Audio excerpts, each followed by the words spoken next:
Hello everyone, welcome to my Java tutorial. And in this tutorial, we'll be writing our first Java program. So let's begin. Now, first of all, we'll have to create a Java project. And for doing that, go to File, select New, Java Project. Okay, and we'll have to provide some name for it. So I'm giving the name as Test. Okay, and click on Finish. So we have our project ready. Now, inside this, we'll have to create a class file. So for doing that, just right click on the project, select new class. Okay, and again we'll have to provide some name for it. So I'm giving the name as hello world. And apart from this, we are going to need this thing in our program. So I'm just checking this checkbox. Okay, and then click on finish.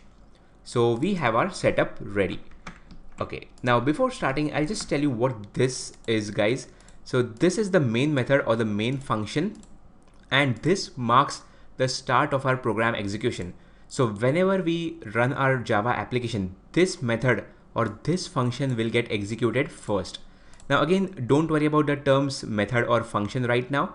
So for now, just consider it as some block of code which has a name. So this block of code with the name main will get executed first when we run our program. So let's begin. And also you will find that in almost all my programs, I've written the code inside this main block of code. Okay, so let's begin.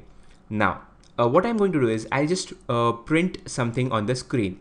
And for doing that, we have a statement in Java called as system.out.println. So I say system.out.println. Okay, so this is the statement which we will be using for printing anything on the screen.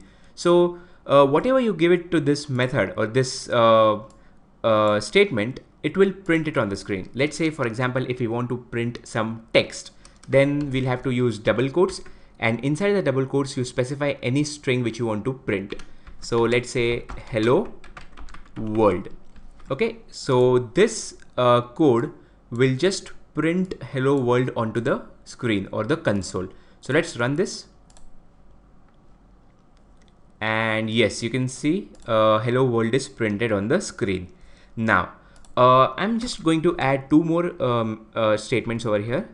And guys, for system.out.println, Eclipse has a shortcut which says sysout, and then you press Control space. So it will automatically generate the statement for you.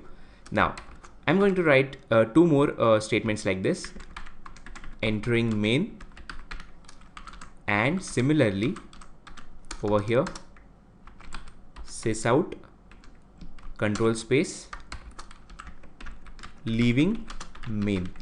Now what I've done is I've just created two marker statements.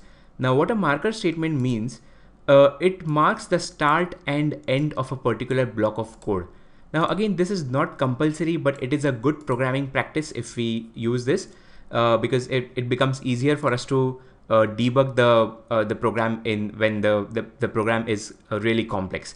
So this is not mandatory, but yes, it is recommended to use this type of style.